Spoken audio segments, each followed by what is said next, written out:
Yeah, really, really interesting point.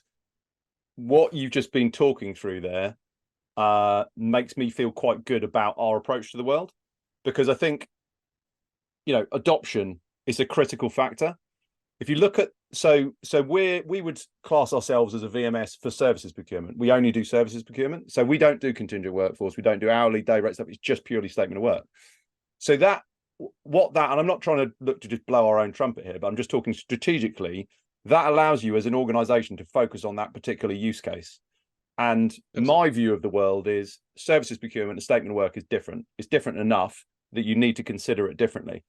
I'm passionately believe that ties into the adoption side of it, in the sense that my belief is, if your original starting point is contingent workforce, and then you add a module specifically designed to deal with something else, you're still going to have some carryover of that original approach.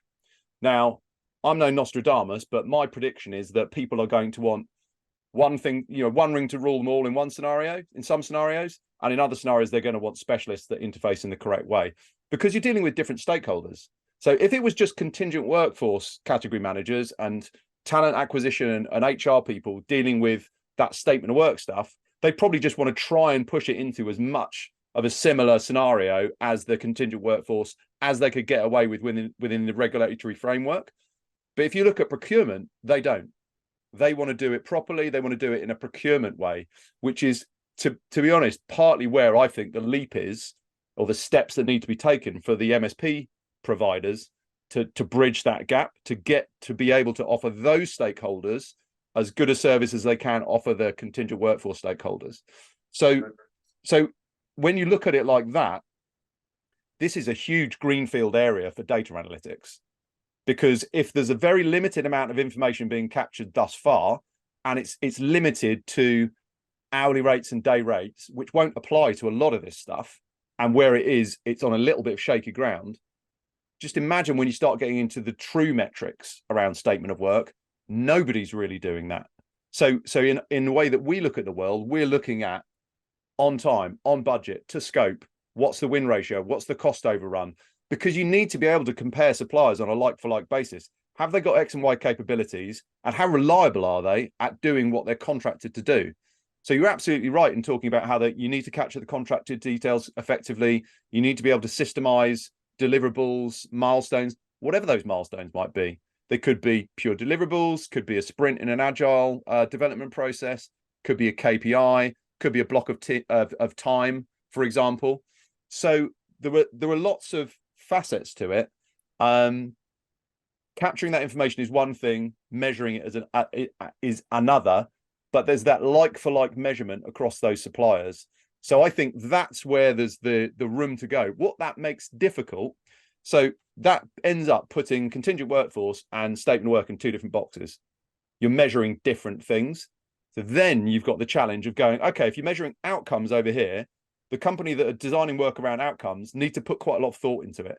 What do I want to achieve with this? Where's the end point? How much do I think that should cost? And maybe on the other side of it, they'll be thinking, well, I'll cost it out what I think that would cost on a staff augmentation basis. And maybe they can make some sort of comparison. But they also have to layer into that other factors, like the legal responsibility for delivery will sit with the supplier. And you're kind of guaranteed an outcome with that. Whereas with this, it could extend and you don't really know how far it's going to go. So that, I think, for me, will be the point where it can get really fascinating, where organizations can look at their different workforce channel. What if I get this work done through permanent channels? What if I outsource it? What if I staff it up with contractors?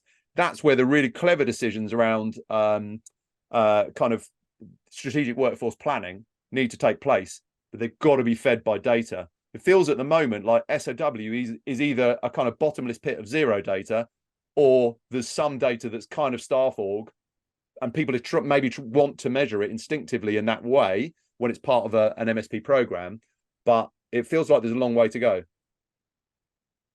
Yeah, and I would say it's a bit of an uphill battle. So you say that there's a opportunity here for better data analytics around SOW, and I agree.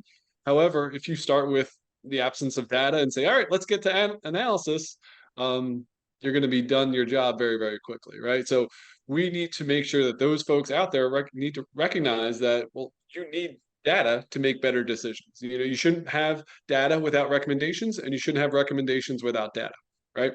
So if we're recommending something, that better be driven by data. If we have data, I don't want data for the sake of data. I don't want data so it makes our databases enormous and say, look at us, we have a lot of information here, but we have data so we can make better recommendations. So that's just one point I wanted to make. In terms of Vimeo and an SOW VMS module, or just a standalone VMS even, that's something that is so important. I think that in the age of AI, if I can say those two letters right now, hyper specialization is going to be really, really important.